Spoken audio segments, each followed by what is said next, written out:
Assalamu alaikum. Welcome back to Hilaal Live. We're still reeling over the 2024 elections, and at Hilaal TV, we want to bring you a post analysis from various angles about the elections and where you can make up your mind as well. There's so many interesting stories going about coalitions. We're talking about the elections itself, whether it was free and fair. It has been said by the IEC and reported by the IEC that it is free and fair. So I've decided to invite a young man that I had in a couple of months ago, or about a month ago, Rashaad Carlsen, who's from Rise Mzansi. Assalamu alaikum, my brother. Wa alaikum salam wa rahmatullahi wa barakatuh. Shukran for having me back. My pleasure. I do know that you've been extremely busy, notably that it has been an elections like we haven't seen before. Yes. The post-election comments, reports, stories, drama, if you want to call it, it's that's what it's become. But let's hear from you in terms of 2024 elections. Take us through.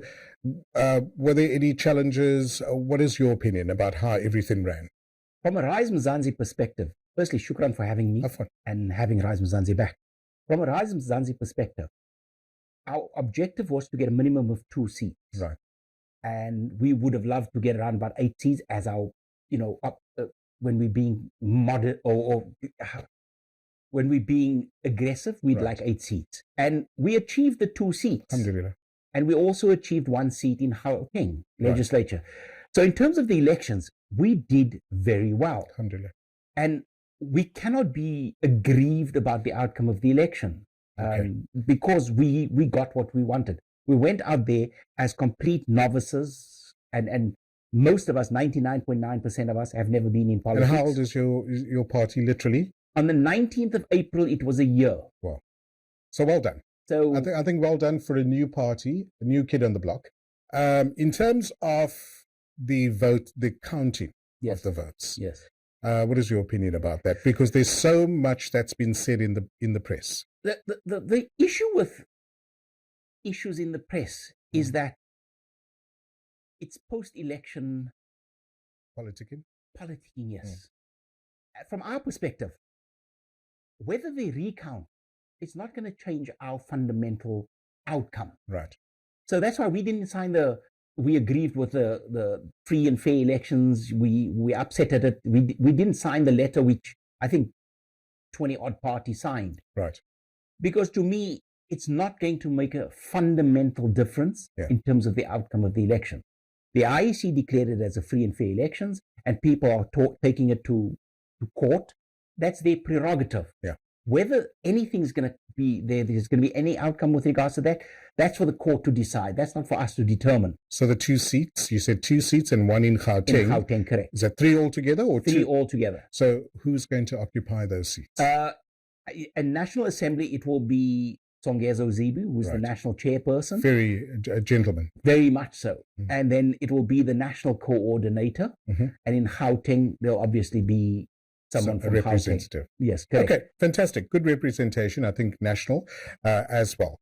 But we look now post-elections, and I would imagine that you've already had boss parades and meetings and telephone calls and WhatsApp groups going around in terms of what happens now, because now is where the real work starts. Now is also to deliver on all the promises that your party has made. Correct. We actually had a session this afternoon. After Jummah at 2:30, we had a session and we got out past, I think, 4:04. Okay. Where we looked at the elections. Right. And what the issues are around the elections. And there were a couple of hiccups.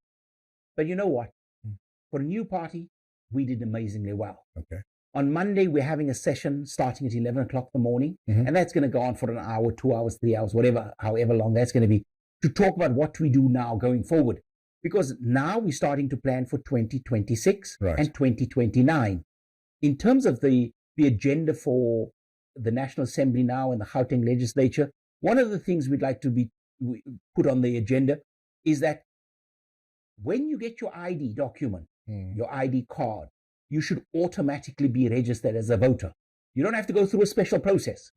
Those who have vote or have ID cards must automatically be on the database, because that's one of the flaws which we've discovered in the 2024 elections.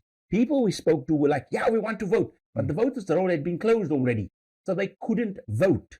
Yeah, I think our vote to turnoff in my opinion, was extremely low in 64%. In terms of registered voters, Yes, compared to people who were actually eligible to vote, voted. Yeah, which is absurd. Yeah. In terms of registered voters, 64%. Okay. Right. One of the other, as a person in the Muslim community as well, and you strongly advocate your beliefs with regards to Gaza and the war and the genocide that's been happening as well. There's also been allegations and stories and drama that's been said about the Muslim vote in terms of where the Muslim vote went. What is your take on that? Post the elections, the numbers started coming out. I serve on the board of trustees of Athlone Islamic Trust. Okay. Masjid Rahma. I was prepared to immediately vacate that position. I was that upset. Right. If you look at how the numbers came, the perception was that Muslims voted for the DA, and many did. Many did vote for the DA, and I was aggrieved. The Friday post the election, I actually wanted to do what I normally do, make the announcements, and I cautioned myself not to. Because I was going to be vociferous in my position and my aggrievement at the Muslim community. And I was prepared to resign at that Jum'ah announcement. Why? Because I fail and I refuse to represent people who voted for the DA. And statistically, people within that community voted for the DA. And that to me was a problem. Even to the point where we had a Board of Trustees meeting on Wednesday. There are 10 Board of Trustees. Statistically, 2 would have voted for the DA. Wow. And honestly, I was cautioned by one of the members on the board, who's a friend of mine, who said, Rashaad, 1, you will attend the meeting. 2, you will keep quiet. 3, you will not become aggrieved. And 4, you will please remain a Muslim. And I told him, what I'm going to do is I'm going to sit on my hand. Because I've discovered over the years, when I'm upset, when I'm very upset, if I sit on my hand, calms you down. It calms me down. I should try that sometime. And the entire meeting, I did not say a word. Okay. And believe me, in meetings, I say a lot.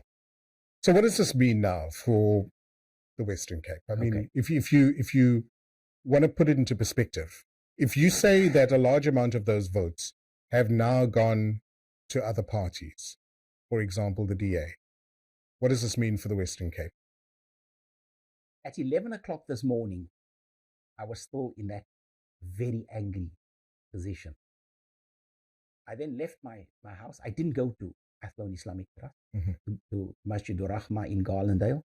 I took a walk to Mowbray Mosque, where I was listening to Maulana Irshad Siddiq. And he did his khutbah, and after the khutbah, he continued from the previous khutbah, which was last week. He said, before the elections, him and a few people who are CAs, accountants, statisticians, got together and started analyzing the elections. And he was very aggrieved. In last week's khutbah, he was unequivocal. If you voted for the DA, you cannot use the Quran as your constitution. You cannot. You should decide what kind of non-Muslim you are. Wow. And I supported that position. I support that position. You cannot profess to be Muslim when you're supporting a Zionist entity or Zionist-aligned entities. And I'm not aggrieved that you didn't vote for Rise Mzansi. Yeah. I'm aggrieved that you voted for the DA. Right. And today's lecture, he said, they went as a group, statisticians and CPAs and CAs, had a look and analyzed VDs from not only this elections, but they compared it to last elections. And albeit that many Muslims still voted for the DA, there was an enormous drop in DA support in what is perceived to be Muslim areas, which means that they got voters from other colored non-Muslims. Right. Gotcha. Even though Muslims still voted for them. Right. And those Muslims should question their their values. They should question whether they are Muslim or not. And I still stand. If you voted for the DA or DA-aligned entity, you cannot and should not use the Quran as your constitution. Going forward, there's been talk about coalitions, about Cyril Ramaphosa has come out and said he would like a various national unity. What's your thoughts on that? A year. And we'll be back in election within a year. Wow. Why? Because you have conflicting ideologies. You have conflicting ideologies. Ideologies which will not gel on any level. And they'll make it work for a couple of months. But I promise you, within a year, we're back in the election. Interesting times we live in. And I think everyone was really surprised at the results. But well done to you and your team. Shukran. You've always carried yourselves in high regard, and I think that's what South Africa has seen, and that's your voters who have voted for you has seen as well. So all the very best in the next couple of months, inshallah. Shukran. Right, and that's how we end Hilaal Live. We'll be back on Monday between 5 and 6. Do join us then from the Cape Town team. Sohail Barnes and myself, Luqman Shadrack. Have a great evening. Assalamu alaikum.